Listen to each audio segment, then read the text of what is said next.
আসসালামু আলাইকুম বন্ধুরা, আজকে আমি নিজ হাতে পাউরুটি তৈরি করলাম। এই যে দেখেন,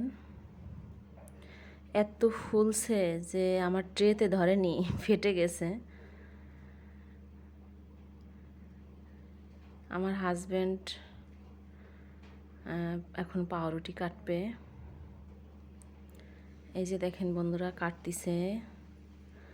তাকে বললাম গরম গরম কেটো না, তাহলে একদমই ভেঙে যাবে। এইসব ঠান্ডা হলে কাটতে হয়, সে গরম গরম কেটে খাবে, এই জন্য কাটতেছে। তো বন্ধুরা দেখেন, সে পিস পিস করতেছে। আমার হাজব্যান্ড আবার এইসব কাটাকুটি খুব পছন্দ করে।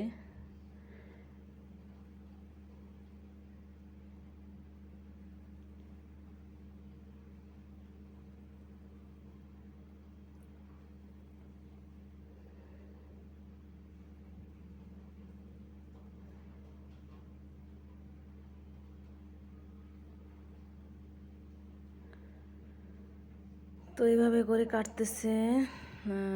6 পিস 6 পিস হলো।